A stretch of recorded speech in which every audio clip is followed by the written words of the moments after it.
حافظ حسین احمد صاحب کہہ گئے ہیں اور انہیں بڑا ایک بریکنگ دی ہے، اور وہ یہ ہے کہ لیبیا اور عراق دو ممالک سے مولانا فضل الرحمان صاحب کو فنڈنگ ہوتی رہی ہے، ان کے پاس تمام تر ایویڈنسز ہیں، اور الیکشن کمیشن یا سپریم کورٹ اگر بلاتا ہے تو وہ ایویڈنسز ان کے سامنے رکھیں گے. Your take.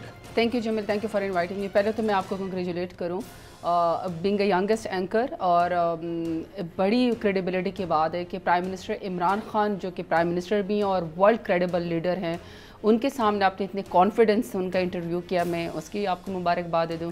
آئی تھنک دیکھیں ہماری ینگسٹرز جس فیلڈ میں بھی ہوں، جب وہ آگے جاتے ہیں ہمیں ان کو اپریشیٹ کرنا چاہیے. تو میں نے وہ انٹرویو پورا دیکھا، آئی تھنک بہت اچھا تھا اور بڑے کانفیڈنٹ تھے. پوسٹ انٹرویو ڈسکشن ہوئی پرائم منسٹر کے ساتھ اس معاملے کے اوپر؟ جی، ہم تو ہمیشہ سے یہ کہتے ہیں کہ اور ینگسٹرز کو بھی ضرور انٹرویو دیا کریں. ویری کائنڈ، آپ نے مقدمہ ہمارا لڑا ہے، بڑی زبردست بات. اچھا وہ کیا. ہاں جی، اب میں آ جاتی ہوں فارن فنڈنگ پہ. دیکھیں جمیل، ہم تو کافی عرصے سے یہ کہہ رہے ہیں کہ جو دوسروں کے بارے میں سوال کرتے ہیں، جو زیادہ چیختے ہیں، جو زیادہ شور مچاتے ہیں، بیسکلی ان کو اپنے گریبانوں میں جھانکنا چاہیے.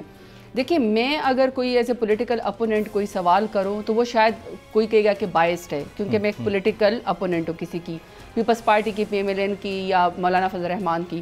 لیکن جب ان کی اپنی پارٹی میں سے آواز آتی ہے، اب دیکھیں آپ نے مولانا حافظ حسین کی بات کی ہے، اسی طرح مولانا شیرانی ہیں. جی جی، جب یہ لوگ خود کھڑے ہو کے کہتے ہیں کہ یہ شخص صادق اور امین نہیں ہے، یہ شخص خود ساختہ اپنے آپ کو زبردستی جمعیت العلماء فقہ وہ بنا ہوا ہے، لیڈر بنا ہوا ہے، اس کے پاس اپنے ایسٹ بیونڈ مینز ہیں، اس نے آج تک منی ٹریل نہیں دی ہوئی ہے، صادق اور امین نہیں ہے، تو وہاں پہ پھر ہمیں کانشیس ہو جانا چاہیے. سوالات اٹھتے ہیں. جب حافظ حسین صاحب نے جو ان کی اپنی پارٹی کے ممبر ہیں، اور دیکھیں وہ الگ نہیں ہوئے، انہوں نے کہا ہم تو الگ پارٹی، مولانا شیرانی صاحب نے کہا گروپ بنا لیا، انہوں نے گروپ بنا لیا ہے، they are still with. اور ان کی کریڈیبلٹی صرف یہ نہیں کہ جب انہوں نے سوال اٹھانا شروع کر دیا تو ہم ان کو ڈسکریڈٹ کر دیں. لیکن زرتاج، یہاں پر سوال یہ ہے کہ آپ لوگ being ruling party and government in the federation as well, آپ لوگ اس کے اوپر جبکہ ان کے اتنے بڑے رہنماؤں کی جانب سے ناراض پھر رہے ہیں، دو بڑی ایلیگیشنز لگا دی گئی ہیں کہ لیبیا، معمر قذافی، اور عراق صدام حسین، اس دور میں